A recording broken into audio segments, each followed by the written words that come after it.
జహీరాబాద్ గిరిజన బాలుర వసతి గృహంలో సోమవారం ప్రపంచ సికిల్ సెల్ వ్యాధి దినోత్సవం జరుపుకోగా కార్యక్రమానికి ముఖ్య అతిథిగా ఎమ్మెల్యే మాణిక్రావు హాజరయ్యారు. DTDO doctor Sohail, Zaheerabad MPDO Mahender Reddy, BRS అధ్యక్షుడు తట్టు నారాయణ పాల్గొన్నారు. ఎమ్మెల్యే మాట్లాడుతూ సికిల్ సెల్ వ్యాధి రాకుండా చూసుకోవాలని, రక్త మార్పిడి లాంటివి చాలా కష్టంగా ఉంటాయని అన్నారు. ఈ వ్యాధితో ఎవరూ చనిపోకుండా వ్యాధి వచ్చిన వారికి కౌన్సిలింగ్ ఏర్పాటు చేయాలని సూచించారు. గ్రామాల్లో డాక్టర్లు అవగాహన కార్యక్రమాలు, రోగ నిర్ధారణ శిబిరాలు నిర్వహించాలన్నారు. నాణ్యమైన వైద్య సేవలు గిరిజన ప్రజలకు అంకితభావంతో అందించాలన్నారు. అనంతరం హాస్టల్ వార్డెన్తో మాట్లాడుతూ విద్యార్థులకు భోజన వస్తువులు, నాణ్యత విషయాలపై ఆరా తీశారు.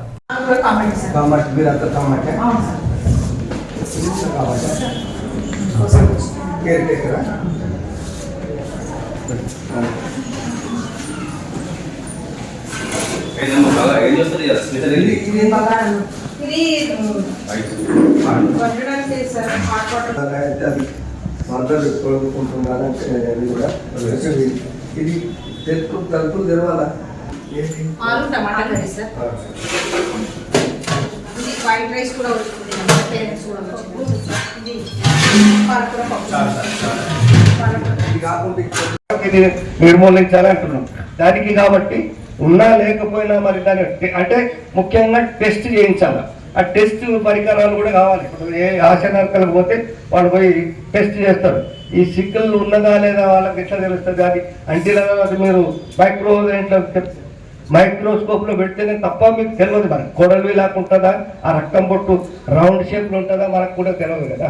కాబట్టి మనం అందరం లేమెన్, మనకేం తెలియదు.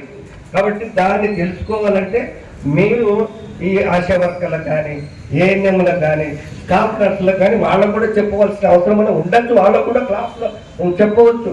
సికిల్ సెల్ ఎనీమియా అంటే మన బ్లడ్లో ఈ యొక్క రౌండ్ షేప్ ఉంటుంది బ్లడ్. మనం ఎక్కడన్నా ఏదన్నా పడితే కింద పడితే ఎట్లా పడుతుంది? రౌండ్ చుక్కలాగా పడుతుంది.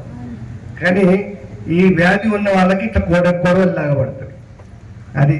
అది పోవాలని 2047 వరకు అంటే మీరు